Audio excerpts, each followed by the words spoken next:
Hey friends, it is Friday and I have a great conversation with David Rothkopf, which I taped yesterday or was live with Rothkopf yesterday on Substack and YouTube, and you can jump to it right now if you want. It starts at 14 minutes, but I've half-assed my way through a shit show. Got up late this morning for me because I was up late last night with you at the Hangout. I had 3 beers. Whew, really did me in. And I had a great time with everybody who joined me. If you want to watch last night's Hangout, you can go to the link that is sent to all paid subscribers, and you can rewatch it or listen to it, and hopefully that makes you feel less alone and more connected to folks. That's what we always do, and last night was no exception. So thank you very much for everybody who came to the Hangout, and go donate to JL Covan. He had a telethon last night. You can still donate, JL4NJ.com. I'll be taking Monday off, it looks like, because right after I post today's podcast, I'm picking up the girls, and we are headed to Vermont for the weekend of skiing, though the weather looks shit. It's pouring rain right now, and in Vermont. Tomorrow it's going to be freezing, so wish me luck. Hopefully the conditions are doable, because nobody wants to pay all that money to ski on a sheet of ice. I'm staying optimistic, and the most important thing is that I get to hang out with my 18 and 21-year-old daughters, and I'm really excited for a couple of days of that. So thank you for your support. I couldn't do these things without you. I don't get a lot of time or take a lot of time, so I'm really looking forward to that, and hopefully next year I'll take more time. How about that? All right. Well, I just got a couple clips coming up for you from the late night comedians, and here are the headlines that I've gathered. Not a real full shit show. I'm half-assing this a little bit, but by now you probably know a lot of the headlines, including that investigators identified a person of interest in the mass shooting at Brown University that killed 2 students and injured 9 others. Police also looking into whether the fatal shooting this past week of an MIT professor in Massachusetts is linked to that one in Brown University. And now they think they got their guy who was dead in a storage locker in New Hampshire. So I don't know. That sounds like a crazy story. I'm certain, hopefully we'll learn more, but it doesn't matter because people are going to make up whatever they want. This and every other high-profile killing like Rob and Michelle Reiner and everything else, there's always going to be some grifter with a YouTube channel or a podcast that's going to be like, well, how do you explain why this person was in these 2 places 2 days in a row and their friend was associated with Chelsea Clinton and Chelsea Handler? How do you explain that? I mean, it's just so tiresome and so frustrated how many people are out there just making shit up and trying to get clicks. But back to the headlines. The U.S. military announced yesterday or Wednesday that it struck a boat earlier in the day that it's suspected of ferrying drugs in the Eastern Pacific, killing 4 people. That would be the 26th strike. And it just keeps happening. It's crazy. It's a murder every time. The top-line inflation data came out, and it looked good initially, but it comes with a lot of caveats, apparently. Quote, U.S. inflation eased in November, and one economist said likely reflected distortions caused by the government shutdown, created an uncertain picture for the Federal Reserve as it simultaneously contends with rising unemployment. The latest consumer price index, released by the Bureau of Labor Statistics on Thursday, rose 2.7% from the same time last year. I always read Dean Baker and a few other economists on this, and Dean has just put some good stuff out. So go check into his work at the Center for Economic Priorities. CEPR. Let's see. The regime ramped up its assault on transgender healthcare Thursday. Did you see Dr. Oz's comments and that super weird guy, James O'Neill? Top health officials announced a slate of proposals aimed at stymieing gender-affirming care for trans youth. So it was pretty upsetting to see those hacks up there dressed in their best red tie, Dr. Oz and the rest. A federal judge on Wednesday temporarily blocked the Department of Homeland Security guidance that placed new limits on members of Congress seeking to visit and inspect immigration detention facilities. Oversight matters. That's good news. The administration, however, acknowledged in a court filing this week that its decision to cut energy grants during the government shutdown was influenced by whether the money would go to a state that tended to vote for Democrats statewide or nationally. Yeah, they admitted that they targeted blue states. And they should be impeached for that alone, all of them. Let's see. Following up on this tragedy from February when the helicopter and the commuter jet crashed, killing 67 people, the U.S. government has now admitted liability in the on-air collision in the skies above Washington, D.C., opening the door for families of victims to seek damages for the crash, according to court documents. At least 2 U.S. senators put holds on the nomination that Republicans that General Fatton made for the man to lead the U.S. Coast Guard. They've cited concerns with this new workplace harassment policy that downgrades the definition of swastikas and nooses from hate symbols to potentially divisive. So it's important that Democrats are doing everything they can to call this out. People often call out Democrats. They should hold up nominations. That's exactly what they're doing here. So worth giving them credit for. And also this guy, Oklahoma right-wing Christian nationalist Ryan Walters, who is no longer in his position because he got caught. He's in a lot of trouble, apparently. Well, the controversial academic standards that he made in Oklahoma, well, they're going away, thankfully. The controversy academic standards for social studies are unenforceable because Oklahoma's top school board apparently violated state open meeting laws when approving them, according to Oklahoma State Supreme Court on Tuesday. And those are the headlines that I grabbed for you from yesterday. Now it's time to get to just a couple clips, just 2 clips. They're both the late night comedians, Jimmy Kimmel and Stephen Colbert. That is what I've got, and I thought that would be a little bit of fun this morning or today whenever you're listening to it. These are both great. Let's start with Jimmy Kimmel Live on ABC, his final episode of the year. I think all of them are done for the year. The purpose of this speech was to highlight his alleged achievements over the past year before we find out what's in those Epstein files. Tomorrow at midnight is the deadline for the Justice Department to finally release the files. 'Twas the night before Epstein, and all through the White House, they are their stockings to see what comes out. Congress passed a law requiring the DOJ to make the files public by tomorrow, and the law is something our 34-time convicted felon president takes very seriously. Here's my question. So if the Justice Department holds the files back or edits the files and breaks the law, who arrests them? Canada? I mean, seriously, would they handcuff themselves? I have the right to remain silent. The New York Times today published a story that says Trump's relationship with his BF Jeff was far closer and far more complex than the president now admits. It has details about parties at Mar-a-Lago where girls as young as 14 were offered alcohol. There's a story about Epstein with a 14-year-old elbowing Trump and saying this is a good one to write. But that's all fake news, I'm sure. I mean, I can't say for certain that Trump was up all night worrying about this, but here he is at the signing for an executive order expanding medical research for cannabis today. This rescheduling has the potential to change all of that and to rewrite the way that we do research related to cannabis in the United States in 3 ways. First of all, it'll democratize the research process so that all academic institutions can participate in research, not just elite academic. Number 2, it'll give patients and researchers. Let me tell you, I wish the next time he falls asleep on camera, they would all sneak out. They just tiptoe out. Wouldn't be the best thing ever. Goldie Hawn did wake up long enough to take a victory lap over the unanimous vote to change the name of the Kennedy Center to the Trump Kennedy Center. This is something he's been angling for.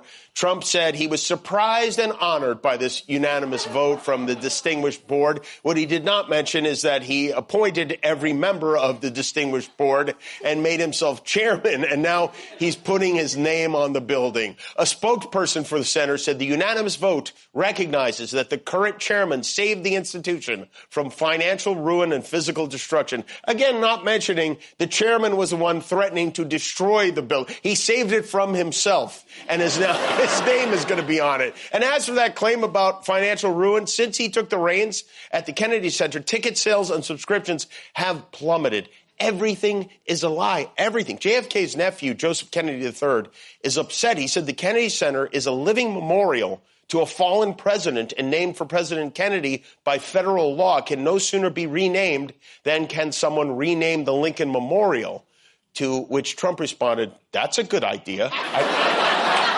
Maybe I'll squeeze myself in next to Abe on that chair.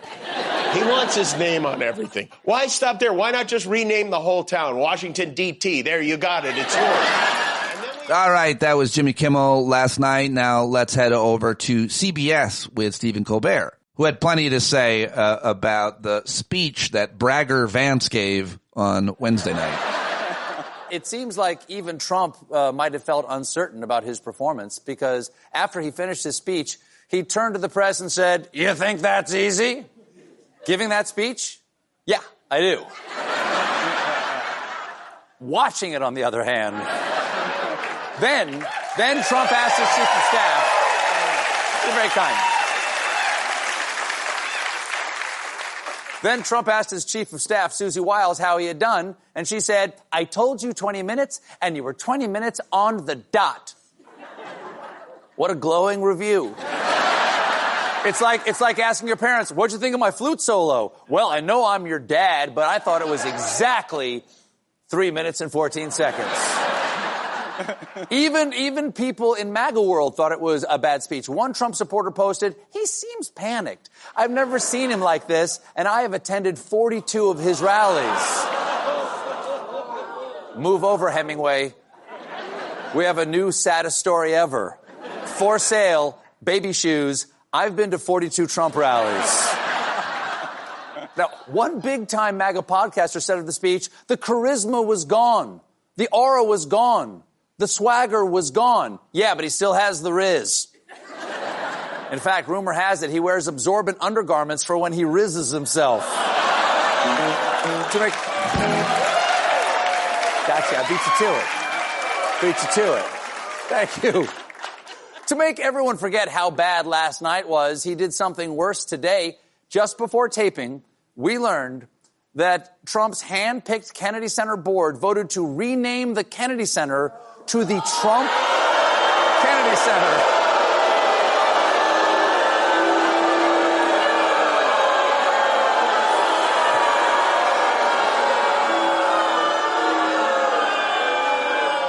I have a feeling you just found out, too. Yeah, it's true. The official name is now the Donald J. Trump and the John F. Kennedy Memorial Center for the Performing Arts. He can't have his name on a memorial. He's alive, or so his doctors claim. Did she White House press gremlin Caroline Leavitt dropped the news in a tweet saying, "I have just been informed that the highly respected board of the Kennedy Center just voted unanimously to rename the Kennedy Center to the Trump Kennedy Center," adding, "Congratulations to President Donald J. Trump, and likewise, congratulations to President Kennedy." What? Congratulations to President Kennedy? Did she tweet that on her phone or a Ouija board? Yeah, there you go. Colbert, Kimmel last night. Got your headline, some of it, today's half-ass shit show, but hopefully you appreciate it because that was not easy. You know, it was a lot of sweat, blood, and tears that went into it, and I am very thankful that you listened to it, if you did. If you just jumped ahead here because I told you at the beginning you could, that's fine too. You know, you're not as good of a person, but maybe you're taking better care of your mental health and you don't need to hear all the headlines all the time, which is always a good choice. So thank you for being here no matter what. I think you're going to love my conversation with David Rothkopf, who's the author of 10 books. He's working on 11th, as we just find out here at the top. He is the host of the Deep State Radio Network, which you should go listen to all of their raft of podcasts. So many great experts over there. I highly recommend them. Of course, you should subscribe to his Substack, needtoknow.substack.com. He's a contributor to the Daily Beast as well, and I love him. He's a good friend.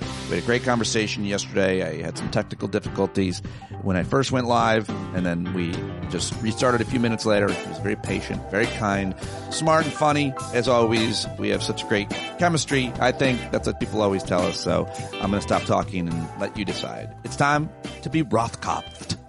Okay, now I'm back with David Rothkopf. I think my technical issues are over. Luckily, I'm sitting across from a man virtually who's dressed like Steve Jobs. That's not true. I'm wearing like a sweater. You just can't see it because of it's not true. The way the lighting. I look very writerly. You do, and you are quite a writer. You've written several books. Is it 10 books? It is 10 books, but I'm in the middle of an 11th book now, Pete. Can you tell us anything about that book? No, but as soon as I know, I'll tell you. You'll be the first to know. Is it a departure of sorts? No. Oh. Well, you're also you're also writing all the time at your Substack, Need to Know, where I am at right now, as well as at the Daily Beast. And getting back to our conversation in terms of kind of positioning where we're at in the timeline with, I wanted to just pick up on that. Where do you think this man has lost a tremendous amount of his grip on America, on MAGA? It's fractured, and including on, I think, the House. They're starting to jump, and I wonder if you're going to see anything similar in the Senate where things might actually change to save their jobs. What do you say? Well, I don't know. I mean, if you go to the Daily Beast right now, and it depends on when people listen to it, it may not be the case, but if you look right at the top of the center of the Daily Beast homepage, you'll see a story. It says, "Time to kick Trump out of office and into a padded cell." That's right. That's by David Rothkopf. That's me. And that's my perspective on this, which is last night's speech was crazy. He is crazy all the time, except when he's falling asleep. And he's declining physically. He can't control his impulses. He doesn't remember the people he's with. And you know, we're in for a wild ride, because in the past, when this would happen, people would go, "Mr. President, perhaps you ought to take a nap or not say this." And we've had presidents with problems before, but that no one around him does that. Everybody sees their job in this administration, as the Vanity Fair article that came out this week pointed out, as to facilitate the president's vision of what he, America, and our government should be. So no one gives advice. They just figure out how to get it done. And that's scary, because he's nuts.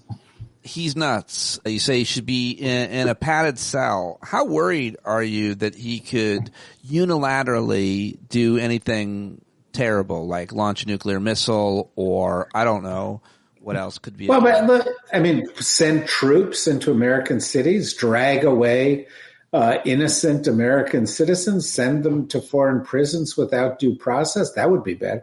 How about if he unilaterally decided that science didn't matter and that people shouldn't take vaccinations and they should not have health care? That would be a bad thing. What if he unilaterally decided we should go to war against countries that don't actually pose a threat to us, and he sent a sixth of the U.S. Navy off to go and fight this war against these countries without a declaration of war or anything else? And no one in the U.S. military said, "Hey, Mr. President, killing these innocent people here, that's illegal." Why is that worrisome? Well, what if the next order is to launch a missile? And the people around the president just, snap to attention and say, "Yes, sir, Mr. President, sir." This could lead down a very, very dangerous slope, and that's why I'm worried.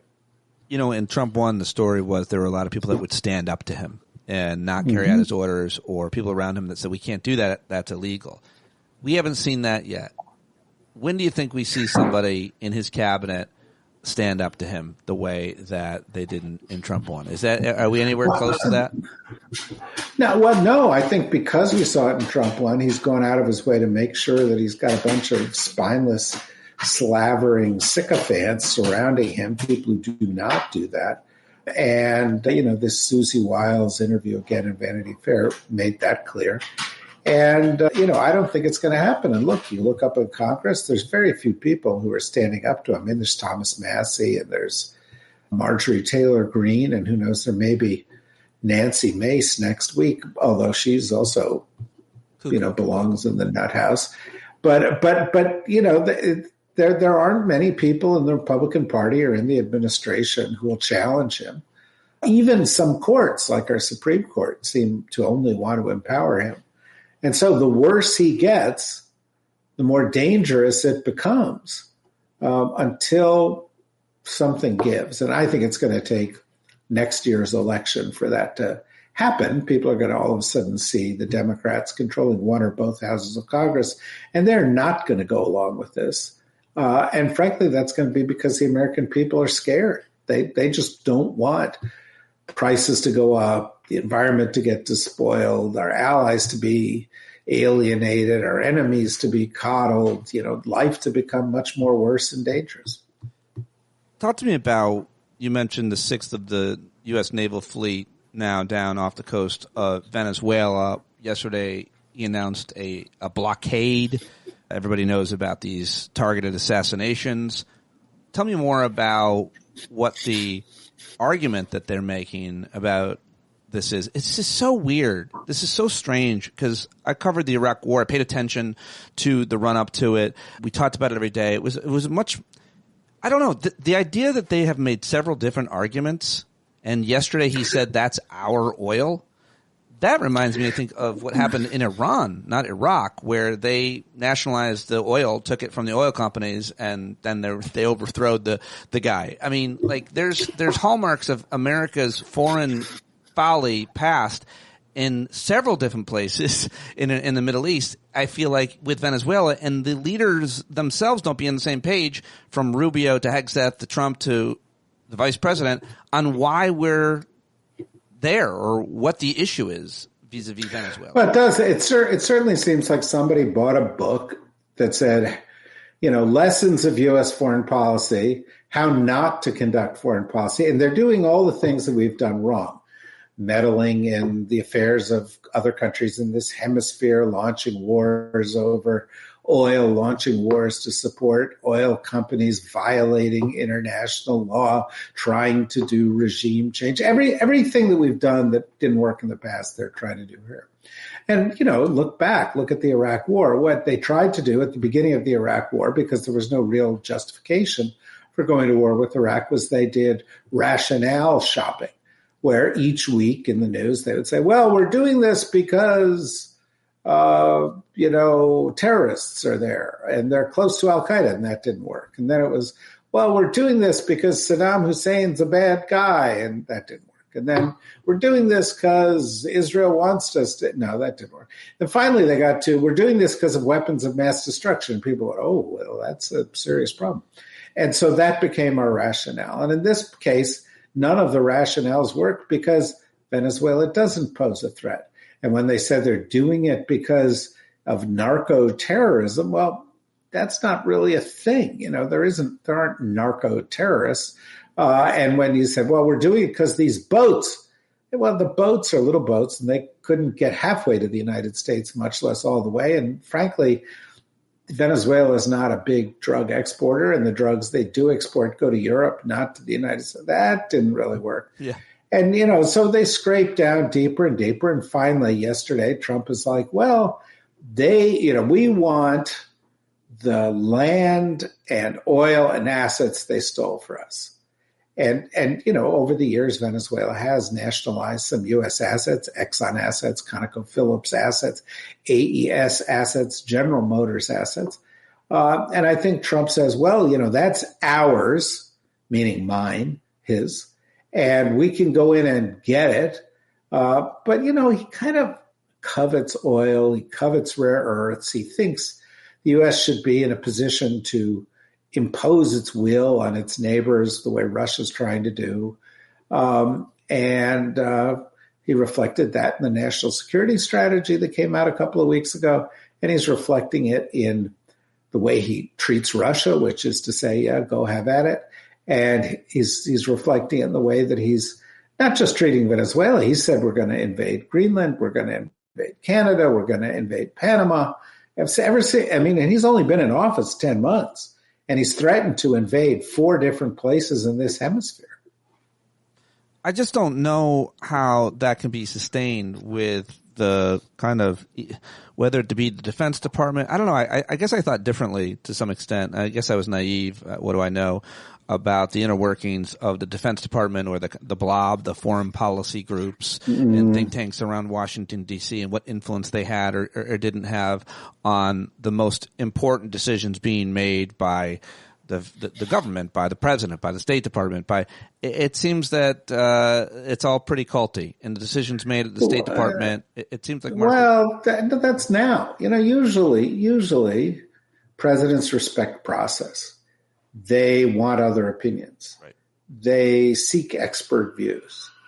They go through rigorous vetting of ideas from multiple agency perspectives, the State Department, the Defense Department, the CIA, the National Security Council, economic agencies like Treasury or Commerce or USTR when that matters. And he doesn't do any of that. He's effectively broken the NSC down to nothing. Rubio is a complete tool who will do anything he says. Hegseth, even worse. And, he doesn't like experts to, bother him with their views. He just does it on his own. So it's not even culty. It's just Trumpy. What we do now is what Donald Trump wants to do because he's irritated or he's ambitious or he's aggressive or he has delusions of grandeur or he's going to make some money off of it. And frankly, that's what's driving our foreign policy now. It's more a one-person foreign policy than it has been since King George III. Yes. Well said. Well explained. That makes a lot more sense when you think of it that way. It's just hard to believe, given what we've seen with both Republicans and Democrats, my whole life, as to how different this is. It's shocking. It's real shocking. Well, this is untraveled territory, uncharted waters. You have a lunatic who was unfit for the president the first time around, who's handpicked a group of advisors who are unfit, who are just loyalists, who will not challenge him. The most corrupt administration in our history, and it's not even close. A president with extreme views on immigration. It was disgusting. Last night, what he said during his speech sounded like Hitler's Nuremberg rallies, blaming everything on immigrants, even though, of course, we're a country of immigrants. He's also a misogynist and a pedophile, and he's also an ignoramus. And that matters because only an ignoramus would embrace the medical policies of RFK Jr. or the environmental policies of Lee Zeldin. He's an imbecile. Yeah, Russ Vought just got rid of this weather climate facility in Colorado. In Colorado, which is a national jewel to the point that even Al Roker got on Today and said, "No, don't do it. This will cause a huge amount of damage." But look, we've gotten the experts out of CDC. People don't take vaccines, and whooping cough is now in 70% of the counties in the United States. Below the vaccination rate in the 70% of the counties is below the threshold where you can actually create some kind of group immunity. So we are going to see epidemics caused by ignorance and arrogance. And those two things will kill people for sure. Nothing has killed more people in history than ignorance and arrogance. I got to ask you about the current state of our politics in terms of in Congress. I just wanted to get your view on what happened during the shutdown. Democrats got a lot of criticism for caving, Chuck Schumer, on health care. And now, fast forward a few weeks after the shutdown ends, things look a little differently because the issue around healthcare subsidies was really put on the front burner again. I remember back in 2010. Was it? Who's front burner? In terms of politics, in terms of you don't think that the conversation about healthcare, health insurance subsidies being extended, the cost of health insurance, healthcare in general, was put front and center for America to have during the shutdown? I thought it was during the shutdown. I think the Democrats who caved said, "Okay, we're gonna force their hand. They're gonna have to do a vote." Well, they did the fucking vote yesterday in the House, and they didn't vote for the subsidies. And you think anybody was paying attention? No. Do you think it changed anybody's mind? No. Did you learn anything? Not if you've been paying attention. The Republicans have been against making progress on healthcare since always. and for decades and decades. The Obamacare is a decade and a half ago, and they sort of bought into. They have been opposing it ever since. Nothing was gained by giving into them as we gave into them on the big, beautiful bill. The problem is the only way that you can actually make progress against somebody like Trump is to fight them, to deny them progress, to use every tool. And frankly, I hope that this generation of people who want to meet fascists halfway is nearing the end of their careers too, because they do not help us. If people see the cost of health insurance skyrocket, aren't they going to blame Republicans? Of course they are, but that was going to happen one way or another. True. I think the pain that Republicans would have felt had the shutdown gone on and on might have moved them to a different position. And frankly, we don't know because Democrats blinked. You had a couple pieces over at your Substack, Need to Know by David Rothkopf. If you're not subscribed, you ought to right now, and you ought to listen to them every day at Deep State Radio if you're not already.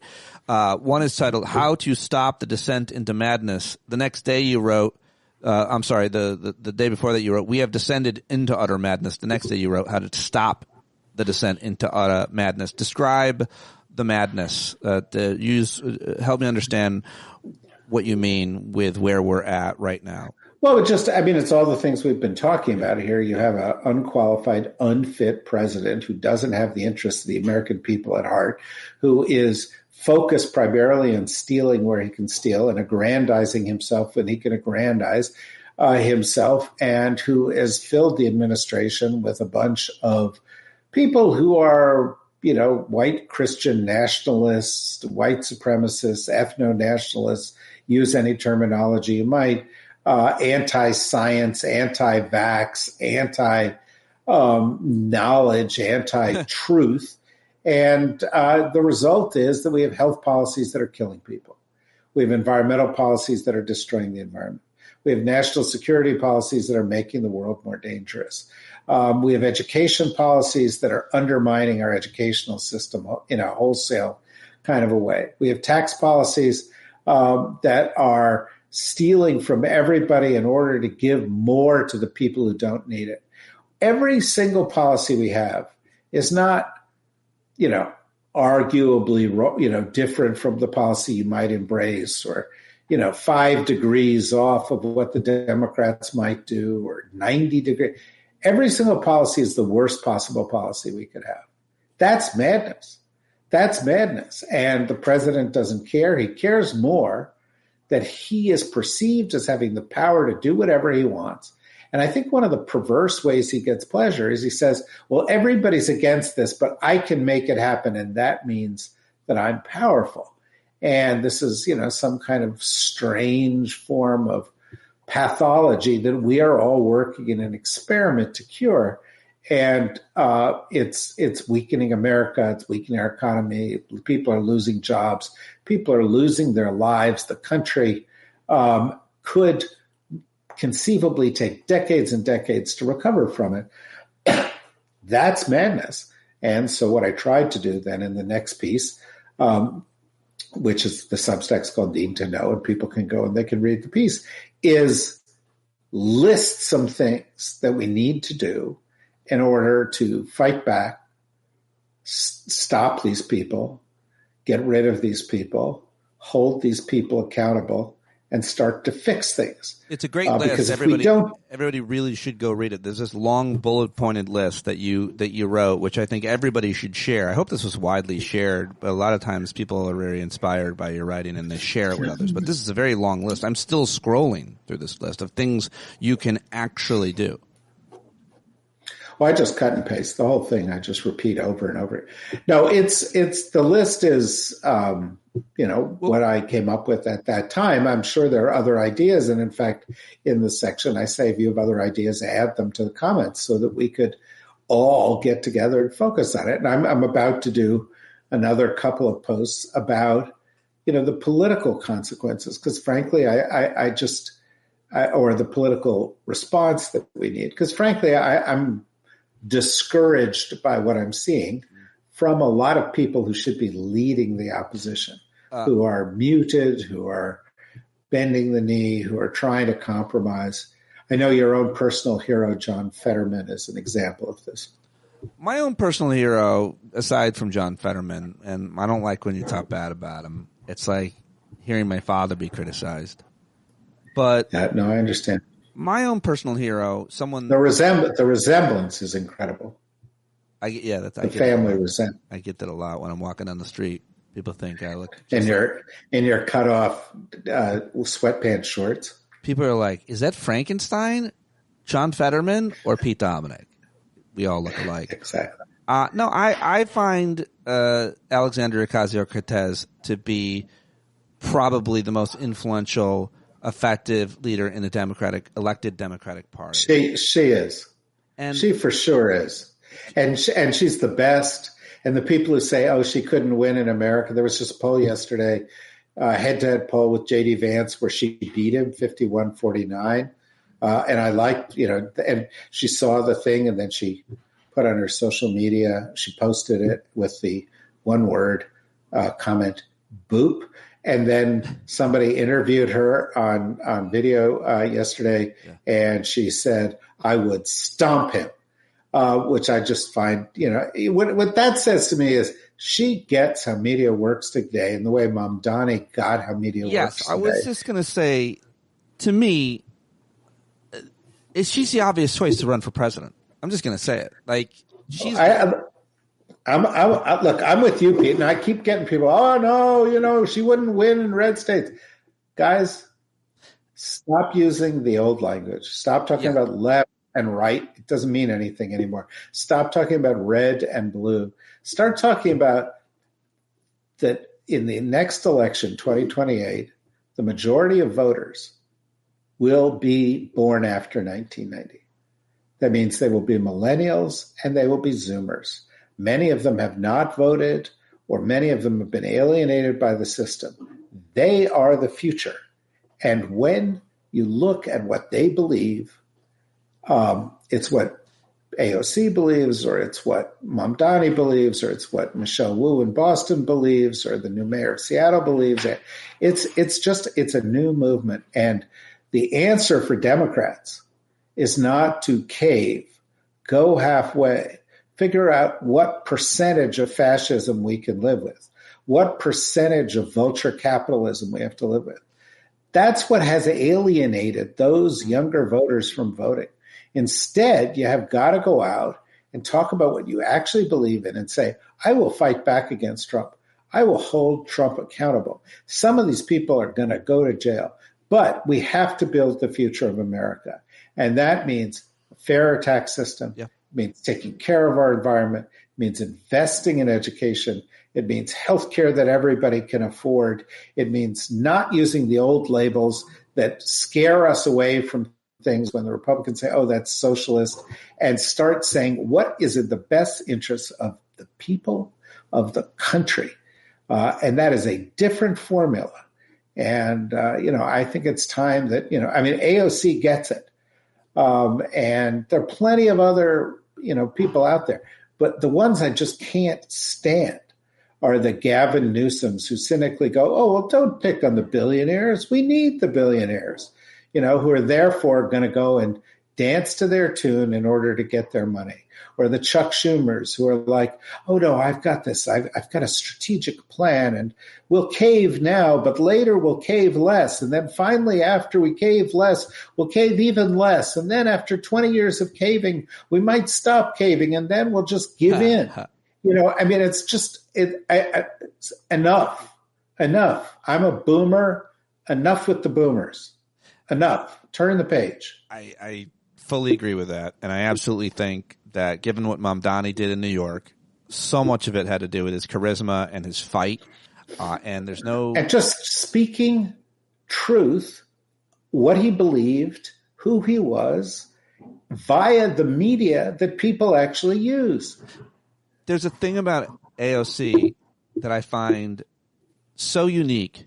a lot of times people criticize today that Democrats are risk averse and they're controlled by political strategists who use all kinds of focus grouping and take the safe route and so on.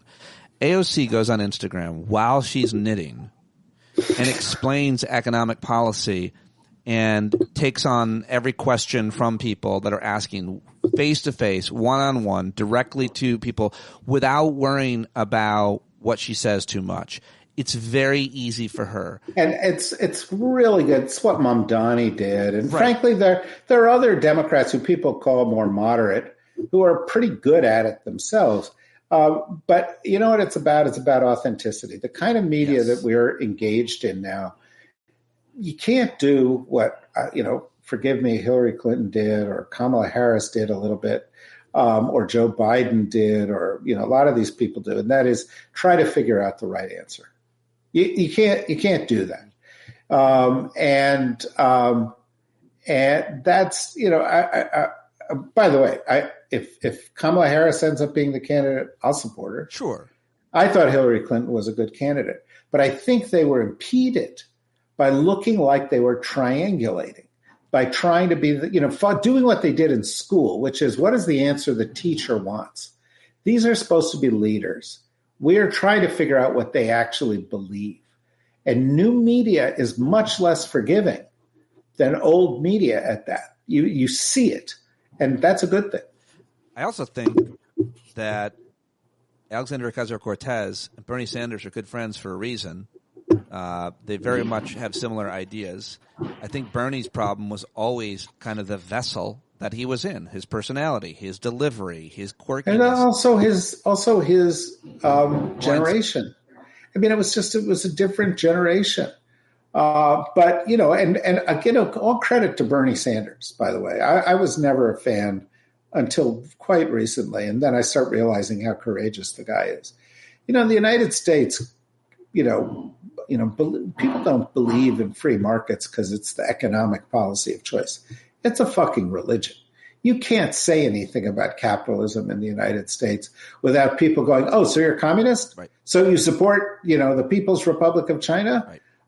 And Bernie said, no, look, I define myself as a socialist, as do almost all the politicians in almost all the groups in almost all the civilized world. Yeah. Canada. Europe, Japan, there's a spectrum between right and left there that has nothing to do with our spectrum. They all think that everybody should have health care, that the state should pay for education, that, people should be provided with certain dignity when they get older and they retire in life, that there should be a safety net for people whose companies fail. They all believe in that. There's a debate about immigration in these places and some other issues, but on the issues of what a society should do to take care of its people, they agree, and that's called being a social democrat. And if we should learn from it. And Bernie Sanders, before it was fashionable, said, no, that's what I believe. That's right. And all power to him, to AOC, to Mamdani, to this new mayor in Seattle, to others who are willing to stand up, Jasmine Crockett, there are others, Maxwell Frost, who are willing to stand up and just sort of tell it like it is. Last question. I got to ask you, hate to end on a sad note, but I wonder if knew Rob and Michelle Reiner. It wouldn't be that shocking. You know everybody. You were very good friends with Robert Redford, who we also lost this year. I wonder what your thoughts about any of that is. Well, I mean, look, I mean, there are a lot of ways to approach it. Yeah. I knew them a little through Democratic. I was at some events where Rob Reiner was there. I talked to him. I had the fortune. I by no means would say that we were friends or even friendly, but we'd spoken sometimes. I admired him. He was a Menschy guy. He was a smart guy. He was very, very committed to the country and an ideal of the country, for which he felt an obligation to work. He was born into privilege. He had a fabulous career. He could very easily have sat on the sidelines. And instead he said, no, I want to make the country better. And, that's the thing that infused a lot of his movies that frankly, I found refreshing, positive, and I think will stand the test of time. And that is that he had values. And, whether it was a horror movie like Misery, or whether it was a comedy like Harry Met Sally, or fantasy like The Princess Bride, or whether it was a movie tangentially about politics like An American President, there were values underlying it. And, the humor too, warmth too. Never did he offer a cynical perspective. And frankly, I'm very drawn to that. You're very kind to mention our podcast that we do. We do podcasts on all sorts of subjects at the DSR Network and also streaming on our YouTube channel. I had a conversation yesterday on our podcast called Words Matter, which you can also stream, which I do every week with a guy named Norm Ornstein, who's one of the great sort of experts, wise men on Washington that there is anywhere. But Norm has also been an activist on mental health. His own son went through some great challenges with regard to that. And he got a chance to work with Rob Reiner, who became drawn to the issue of mental health because of the challenges of the son who ultimately murdered him. And the discussion that we had about this and about those issues, I think, is extremely worthwhile. Great. And I encourage you to go and listen to this week's episode of Words Matter with Norm Ornstein. I'm going to go do that right now. Honestly, that's what I'm going to do. If you're listening to the podcast, it's over. So maybe you should do that as well. And listen to everything else over at the Deep State Network, because David Rothkopf gets all the best people, really smart conversations. And I'm glad I asked you about that, because that sounds like something good that you could learn out of this horrific tragedy. And the reaction of the horrible man in charge of America. He inserts himself in everything. He lacks humanity where humanity is needed. I sometimes wonder about the scars he inflicts on us. Well, it's going to take us years to understand them, because this is where I came out on that. Yeah. Because of the way that he responded to the death of Rob Reiner, not once, but twice. Yeah. Donald Trump is a despicable piece of shit. That's right.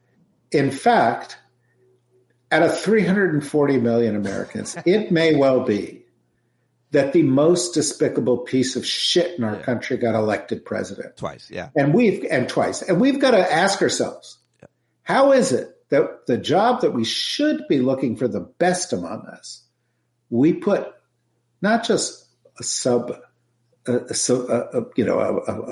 lower quality candidate, we put the worst among us into this job. And he reminds us every day, every single fucking day, we get reminded what an odious, repugnant character he is. And anybody who tries to dress it up and suggest he's onto something, he's not. This episode with Rob Reiner reminded us of that, and I'm glad you brought it up. I'm glad I did too, because I'm going to go listen to that episode with you and Norm, who I love. Thank you very much, as always, for your time. Happy Hanukkah. Happy week before Christmas. Happy Taint Week, which is the week after Christmas and between Christmas and New Year's. It's Taint Week. Is it? Yep. Is it really? It is. That's right. Nice. That's I've never heard it called that before, but I'm sure all the proctologists in our audience are glad for it to give them a little more exposure.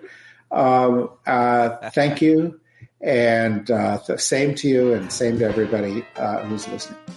And there he goes, David Rothkopf. Everybody, that was the last appearance he'll make here for the year. He's out of here, going on vacation with his family, which is great. I'm very happy for him.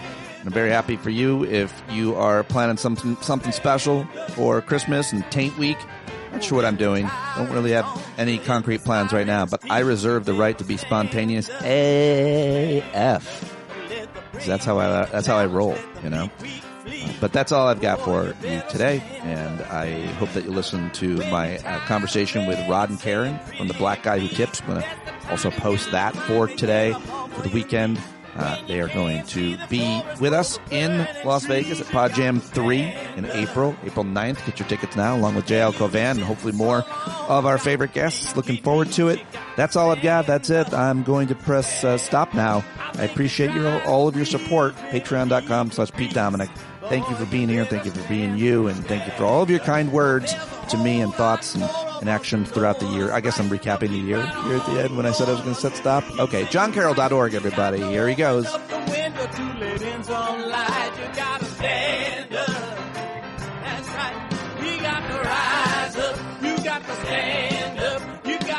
The devil straight in the eye. We got to let him know it's his turn to go. See it clear when all you hear is a lie.